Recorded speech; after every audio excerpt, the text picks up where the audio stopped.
Hello and welcome to another edition of TechRadar Talks. I'm Mark Chaxfield and this is Hugh Langley. Today we're going to be talking about iOS 9. There's a lot of rumours swirling around the internet about what this operating system is going to have. So we thought we'd add our own little say in and what we want to see from iOS 9. I mean, it's inevitably going to happen, obviously. It's the same, like clockwork. We'll see it at WWDC which is in 8th of June, isn't it? Yes. And then what tends to happen is Apple releases it there for developers. And then the Gold Master Edition will come out in September to coincide with the new iPhone, the iPhone 6S or 7 or whatever it's going to be called. Everyone's always got a few things they want to see in the new iOS. I think one of the big ones for me is improvement on Siri. I think now's a chance with the Apple Watch out. I think there's a good chance here for Apple to really go in with Siri and do something. I'd like to see Siri interact with apps a little bit more. So I'd like to see not just like, hey Siri, you know, open Spotify. I'd like to say, hey Siri, play whatever on Spotify, or more of that kind of stuff. It's got to be a lot more interaction. Yeah, Apple needs to let developers kind of play around with it a bit more. Yeah, and also that you want to use it rather than it's just there as a sideline thing. So they did integrate Shazam before, and that kind of worked a little bit. So you want to see more app integration with Siri and make sure it's part of the ecosystem rather than just a little side. I think Maps is another big one. I know we bring this one up a lot.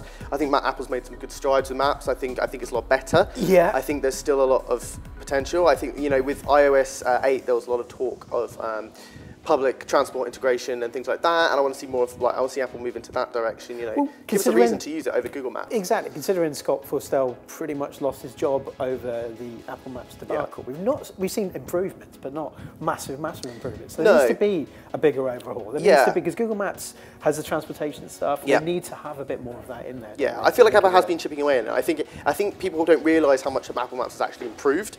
But like you said, it doesn't feel like there's been massive strides. I think it's just been a very slow and gradual thing. I think like the third big one I'd like to see, bloatware is maybe the word to use. You've got a special folder, haven't you? I've got a special folder of just of apps that have been introduced that no one really uses. I mean, you know, things like, health, okay, maybe, but like...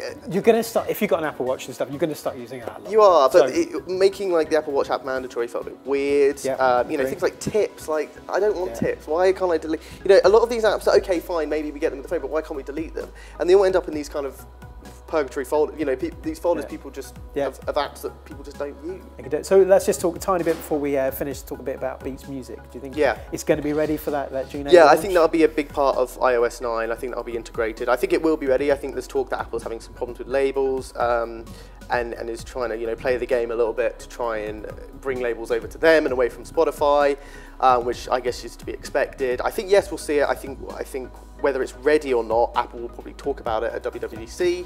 I think it'll be part integrated. I think basically what's going to happen, my theory is that Apple's going to reboot iTunes with this high definition music. They're going to bring out a new iPod.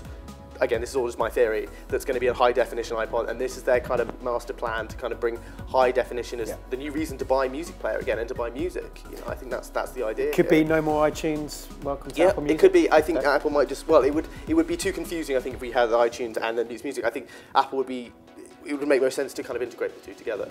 So there you have it. That's our thoughts on iOS 9. Be sure to give us your thoughts in the comments below and check out the TechRadar YouTube page.